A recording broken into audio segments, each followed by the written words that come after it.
और very warm welcome to all of you to self selection board a one step towards uniform. मेरा नाम है शुभम वाशने और आज हम बात करेंगे स्ट्रक्चर ऑफ एटम के बारे में। ये टॉपिक आपके इंडियन आर्मी, नेवी, एयरफोर्स तीनों यूनिफॉर्म को पाने में मदद करेगा through CDS, NDA, AFCAT, INET and territorial army. अगर आपको इसकी पूरी प्लेलिस्ट देखनी है तो डिस्क्रिप्शन बॉक्स में आपको इसका लिंक मिल जाएगा। चलिए शुरू करते हैं। देखिए, सबसे पहले हम बात करेंगे इलेक्ट्रॉन, प्रोटॉन और neutron. Electron, proton and neutron, ये तीनों होते क्या हैं, ये कहां पर होते हैं और ये दिखते कैसे हैं। देखिए, इलेक्ट्रॉन यहां पर है बाहर, ये आपको दिख रहा होगा। प्रोटॉन ये दिख रहे हैं आपको, ये जो रेड है, और ये है न्यूट्रॉन। अब देखिए, जो इलेक्ट्रॉन है वो नेगेटिवली चार्ज है, प्रोटॉन पॉजिटिवली, न्यूट्रॉन पे कोई चार्ज नहीं है, नो चार्ज। ठीक है। लोकेशन क्या है, इलेक्ट्रॉन सॉरी प्रोटॉन और न्यूट्रॉन अंदर रहते हैं। अब इसका मतलब क्या है, इसका मतलब ऐसे समझिए कि एक कटोरी के अंदर कटोरी है, तो जो बीच वाली कटोरी है उसके अंदर रखे हैं प्रोटॉन और न्यूट्रॉन, और जो बाहर वाली कटोरी है उसके साइड में जो जगह बची वहां पर हमने छोटे छोटे इलेक्ट्रॉन रख दिए। ठीक है, जैसे मिठाई का डब्बा आता है, आपने देखा होगा, सजाने के लिए रखा होता है, तो वैसे ही ये लोग ये चीजें रखी हुई हैं। अब आप देखिए यहां पर ये कैसे है। देखिए, इलेक्ट्रॉन का जो आविष्कार किया था, डिस्कवर किया था, वो किया था जे जे थॉमसन ने। ठीक। और इसका एक एंटी पार्टिकल का नाम बताया, इसका नाम है पॉजिट्रॉन। ये आपको याद रखना है, आपसे पूछेंगे what is the name of antiparticle of electron, positron, या positron is the antiparticle of electron. तो ये दो बातें आपको याद रखनी है। मास कितना हुआ इसका, देखिए केजी में है, 9.1 इंटू 10⁻³ केजी मास है इसका। इसको कहते हैं, इस चीज को कहते हैं एटॉमिक मास यूनिट। तो इसकी स्टैंडर्ड यूनिट में कितना हुआ, 0.00054 एटॉमिक मास यूनिट। चार्ज कितना है, -1.6 इंटू 10⁻⁻19 कूलम। अब देखिए, इसका चार्ज का साइन देखिए माइनस है, और इसका न्यूमेरिकल वैल्यू देखिए। अब यहां देखिए, प्रोटॉन का भी सेम है, बट कंडीशन क्या है, यहां पर प्लस है। ठीक है, चलिए वापस यहीं पर आते हैं। ये हमेशा नेगेटिव चार्ज कैरी करता है। इसका एक सबसे बड़ा एप्लीकेशन क्या है, एक्सरे। देखिए, एक्सरे में क्या होता है, एक्सरे एक टाइप की टॉर्च टाइप फॉर्म में हम रखते हैं। जब आप एक्सरे के रूम में जाते होंगे तो आपसे कहते होंगे जो भी मेटल्स हैं आप निकाल दें उसे। रीजन बिहाइंड कि इसमें इलेक्ट्रॉन बहुत तेजी से पास होते हैं, एक बीम की तरह, मतलब टॉर्च की तरह। तो अगर वो मेटल से पास होंगे तो उसमें करंट जनरेट होने का चांसेस हैं, काफी ज्यादा चांसेस हैं। तो इसलिए कहते हैं आप सारे मेटल्स निकाल दें, चाहे वो गोल्ड हो चाहे किसी भी मेटल का हो, उसमें करंट इंडल्ज हो सकता है। तो इसलिए आपसे मना करते हैं। और जो एक्सरे कर रहा होता है वो भी एक पीछे दूर खड़ा हो जाता है किसी चीज के बिहाइंड, जिससे इलेक्ट्रॉन पास ना हो पाए। चलिए, अब आते हैं हम प्रोटॉन पे। प्रोटॉन की डिस्कवरी की रदरफोर्ड ने। ठीक है। इसका जो ये न्यूक्लियस के इनसाइड है, इसकी जगह मैं आपको दिखा चुका हूं। इसका मास कितना है, 1.672 इंटू 10⁻⁻27, और ये इसका एटॉमिक मास यूनिट है 1.00727 एटॉमिक मास यूनिट।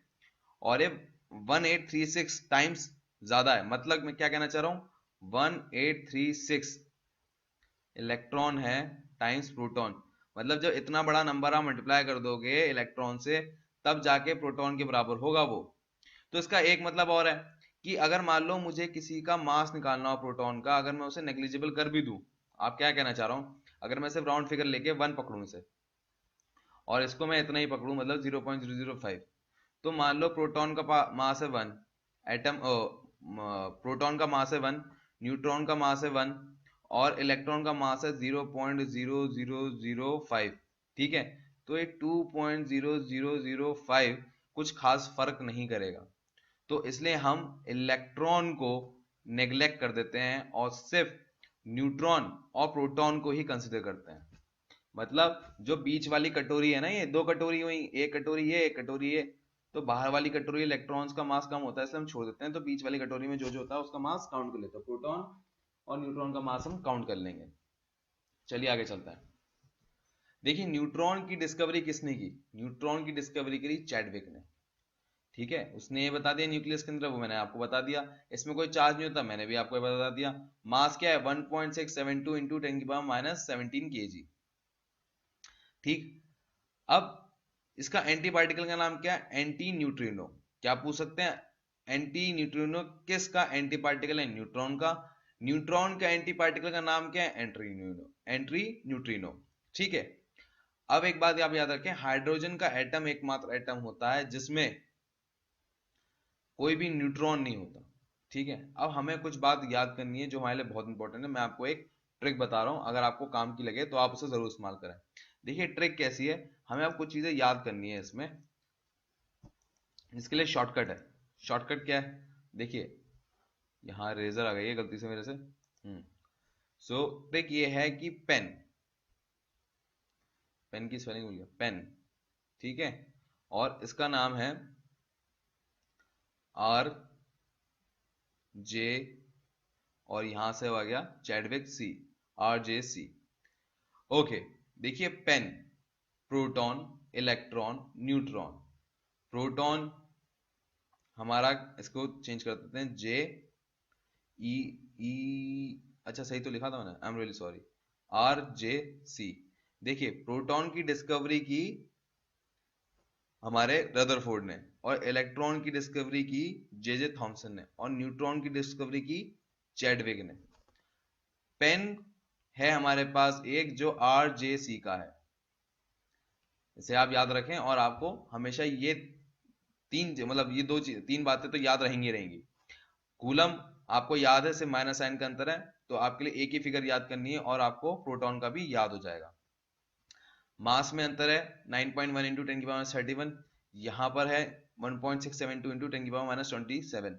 देखिए ये दो पार्ट अगर आप याद रखें तो आपका ये एटॉमिक स्ट्रक्चर खत्म हो गया। अब आपसे आया हुआ कोई भी क्वेश्चन आप नहीं छोड़ेंगे। अब चलिए चलते हैं एक छोटी सी बात पे। वो कभी कभार पूछ लेता है कि दो एलिमेंट है, उनका एटॉमिक नंबर सेम है, मास नंबर अलग है, वो क्या है? तो उसे हम कहते हैं आइसोटॉप्स। वो पहले पहले उससे बात करते हैं एटॉमिक नंबर होता क्या है। देखिए एटॉमिक नंबर, एटॉमिक नंबर क्या होता है, सबसे पहले तो ये सबस्क्रिप्ट में लिखा होता है ऐसे। और एटॉमिक नंबर क्या होता है कि जितने नंबर ऑफ प्रोटॉन होते हैं ना हमारे पास, उतने ही नंबर ऑफ एटॉमिक, मतलब उतना ही उसका एटॉमिक नंबर होता है। प्रोटॉन कितने हैं इसके? 2, तो एटॉमिक नंबर कितना हुआ? 2। ठीक है, चलिए आगे चलते हैं। मास नंबर क्या होता है? मास नंबर क्या होता है? प्रोटॉन प्लस न्यूट्रॉन का सम मास नंबर होता है। तो यहां पर प्रोटॉन है 2, न्यूट्रॉन है 2, तो मास नंबर क्या हो गया? 4। ठीक है, ये एग्जांपल है। अब आगे चलते हैं। देखिए एटॉमिक नंबर, मास नंबर आपको क्लियर हो गया हो तो हम चलेंगे अब आइसोटॉप्स पे। आइसोटॉप्स क्या कहते हैं, जो मैं पहले बात कर रहा था कि कई ऐसे एटम्स होते हैं जिनका एटॉमिक नंबर तो सेम है पर मास नंबर बदल रहा है। ठीक है, अब हमें इन चीजों का ध्यान कैसे रखें कि इनका मास नंबर बदल रहा है तो क्यों बदल रहा है। देखिए अगर किसी चीज का मास नंबर बदल रहा है तो दो चीजों पर डिपेंड हुआ, जैसे मैं पहले बताया, प्रोटॉन एंड न्यूट्रॉन। प्रोटॉन अगर एटॉमिक नंबर सेम आ रहा है सबका, तो मतलब सबके पास प्रोटॉन तो एक बराबर है, न्यूट्रॉन एक बराबर नहीं है। न्यूट्रॉन बदलने मतलब इसके पास तो एक भी न्यूट्रॉन नहीं है, इसके पास एक न्यूट्रॉन है, और इसके पास 2 न्यूट्रॉन है। कैसे, एग्जांपल देखते हैं। ये देखिए फोटो में आपको ज्यादा क्लियर होगा, ये प्रोटियम का है, हाइड्रोजन का एक आइसोटोप। इसके पास एक प्रोटॉन है और कोई भी न्यूट्रॉन नहीं है। इसके पास एक प्रोटॉन है एक न्यूट्रॉन है, तो दोनों का मास मिलाकर हो गया 2। ट्राइटियम है, एक प्रोटॉन है 2 न्यूट्रॉन है, तो तीन, तो सबका मास मिलाकर हो गया 3। अब चलिए दोस्तों हम चलते हैं पहले, अब चलते हैं आइसोबार्स पे। आइसोबार्स क्या होते हैं? आइसोबार्स होते हैं जिनका मास नंबर सेम हो और एटॉमिक नंबर डिफरेंट हो, और जनरली ये सबके सब डिफरेंट एटम्स होते हैं। जैसे यहाँ पर आर्गन है, यहाँ कैल्शियम है। ठीक है, अब चलिए आगे चलते हैं एग्जाम्पल की तरफ। देखिए एग्जाम्पल क्या कहता है?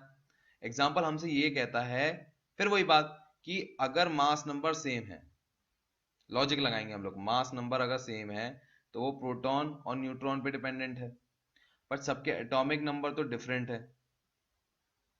ठीक है, तो मतलब इसका मान लो 18 हो गया कैल्शियम का, नहीं आर्गन लिखा ना, आर्गन का, फिर इसका 19 हो गया, और आखिर में कैल्शियम का 20 हो गया। तो इनका जो बैलेंस होगा वो उसको फिल कर रहा होगा। भाई 18 का क्या बैलेंस बचा? 22। ये देखिए यहाँ पर 22 आ रखा है न्यूट्रॉन, मतलब 22 न्यूट्रॉन हो गए।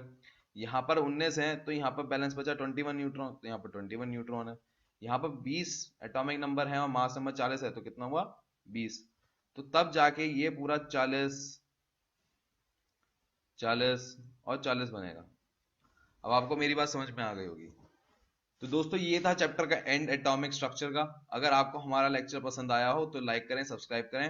देखिए लाइक शेयर करने से एक तो मोरल बूस्ट होता है हमारा, प्लस हम चाहेंगे इसे शेयर करें। शेयर इसलिए करें जिससे आपके जो दोस्त हैं जो एनडीए या सीडीएस की तैयारी कर रहे हैं उनकी भी तैयारी शुरू हो सके। अगर शेयर नहीं करना तो कम से कम उन्हें पढ़ा दें जिससे उनका भी भला हो जाए और आप दोनों दोस्त एक साथ ही एकेडमी में हो। चलिए दोस्तों मेरी तरफ से जय हिंद, मिलते हैं अगले लेक्चर की तरफ।